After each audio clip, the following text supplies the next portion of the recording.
All right, click the links to join the channel here or on Subscribestar. Thanks to everyone who has been donating.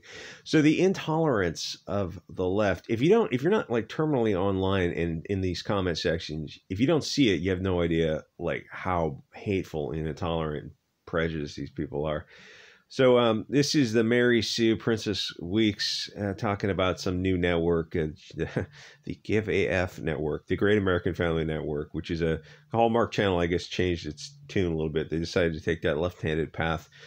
Take the mask off and go into globalism. What are you talking about? A BLT family is just exactly the same thing. Oh, yeah, we're just going to rather start our own network now. So the fear of leaving their sphere of influence, of creating our own safe spaces. See, we can use their language against them because it's all based in emotion. I identify as, I feel marginalized, oppressed, disenfranchised, and others. And then suddenly, as they start asking for facts, you're like, it's how I feel. It's just perfectly valid. Like, if you don't have to present facts to push a left-handed narrative, then you don't have to present facts to push a right-hand narrative. Ultimately, there's no point in talking to each other because you're not engaging in fact-based discourse. It all just appeals to emotion. It's like, so we're just two children going back and forth. It's, yeah, once you open the door to that line of examination, well, there's no point in it. It's just children throwing toys across the room. Because what happens is if we leave areas of their control and create things explicitly for our identity groups, here the example is a Christian broadcasting network, we're drawing a line between us and them, saying that this is our specific group and you're not us. And I'm sure there's an area of philosophy that discusses this concept, or maybe cultural anthropology or something. I'm just not well read enough on those kind of things.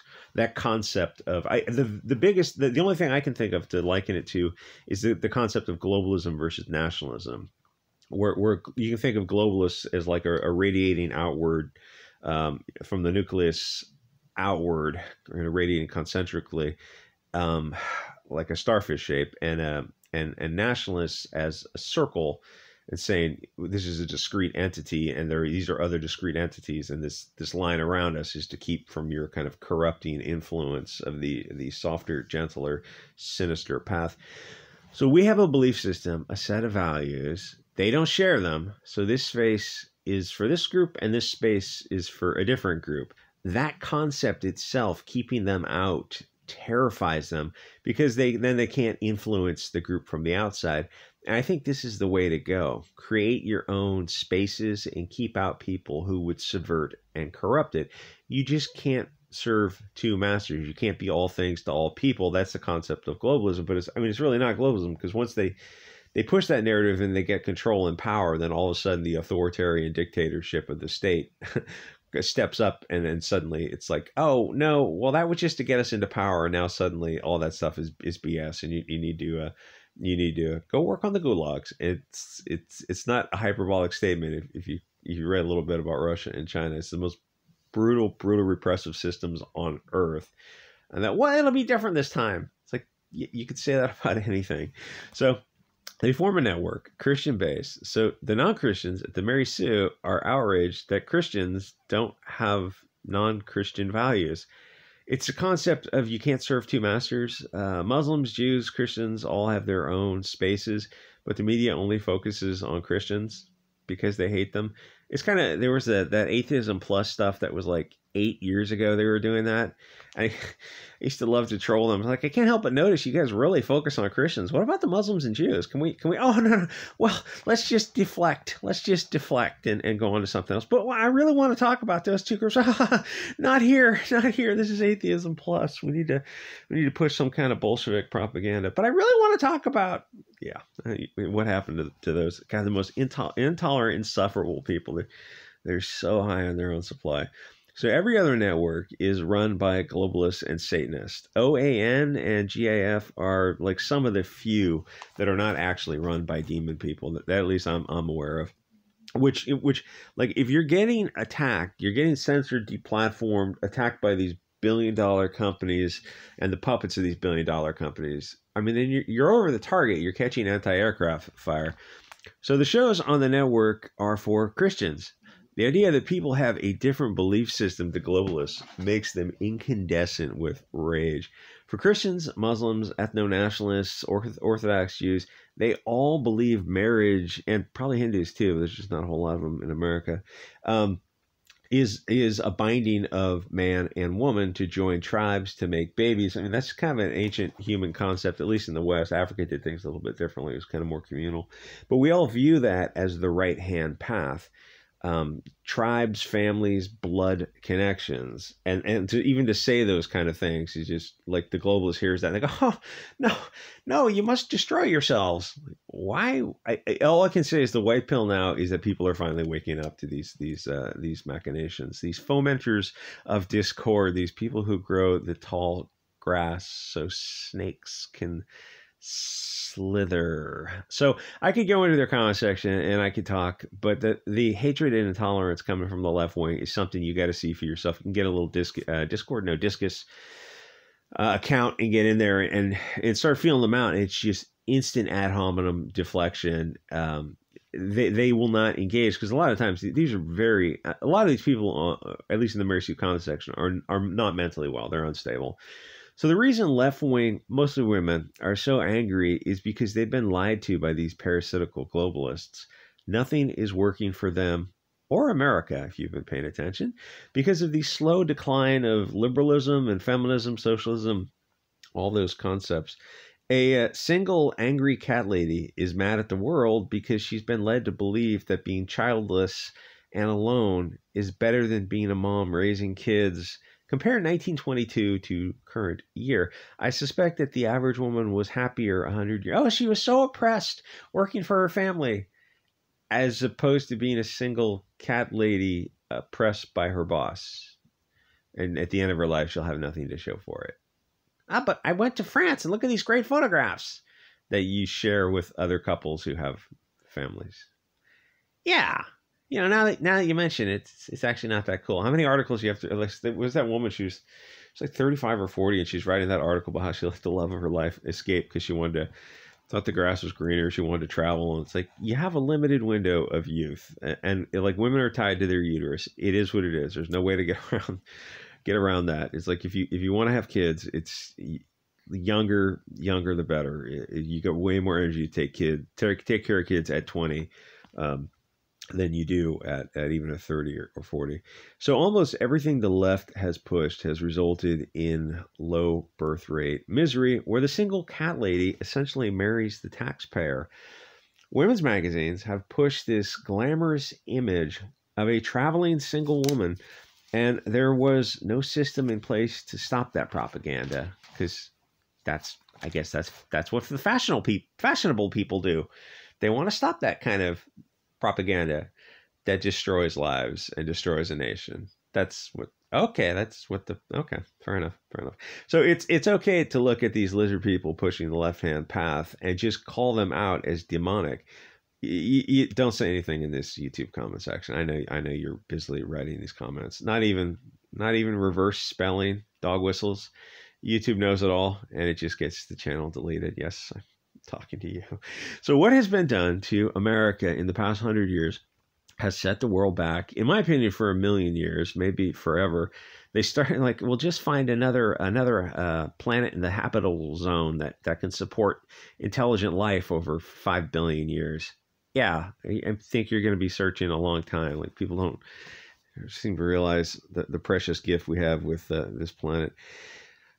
So they started, it's like Greg's Bear and Darwin's. There's actually a lot of science fiction that talks about civilizations get to a certain stage of advancement, and then the higher civilization either tests them to see if they can overcome the test, like David Brin's Uplift series a little bit, or tries to destroy them, like Darwin's Radio and a bunch of other science fiction. It's like they see them and they try to, and who's that guy?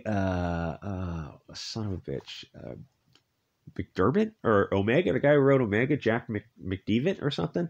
That's kind of a similar thing about hyperintelligence. I don't know, fractal-based creature, cube-like thing is coming along to advanced civilizations and wipes them out every 100,000 years or something. Anyway, so they started to fight communism, but they didn't go all the way. Either you kind of go total war with it, or they just win. They just keep coming back. You got to kind of Anyway, so show McCarthy, present day America. He would think it was a hell on earth. Now the media is starting to write articles about the whole BLT kids phenomenon that's happened over the past 10 years. And they're wondering if perhaps putting kids on cross-sex hormones, that might have been a mistake. They're just starting to wonder that now. And they're wondering some other things about other mistakes that might have been made in the past 3 years that you're allowed to talk about on Twitter now, but you're still not allowed to talk about it on YouTube. So they're looking at that. All I can say is I did not make that mistake in the past 3 years because I'm wearing a tinfoil hat and I'm so paranoid. It's like, yeah, but I'm not worried about some other things. So anyway, I mean, I can go jogging without fear of falling over. Anyway, so you mean like turning a nation into a Sodom and Gomorrah, Weimar might have been a mistake? Yeah. I mean, just no shortage of history, even biblical history to bring that. I mean, like Sodom and Gomorrah, isn't everyone kind of familiar? Oh, it's just a Bible story. Yeah, I'm not saying it's, but I mean, you can understand the philosophy of the Bible. You don't have to be religious to at least learn lessons from the philosophy taught there, the concept of that, what looks like the softer, gentler path, the stairway to heaven versus the highway to hell, and Led Zeppelin, AC/DC, talking about basically Sodom and Gomorrah 2,000, 4,000 years later or something.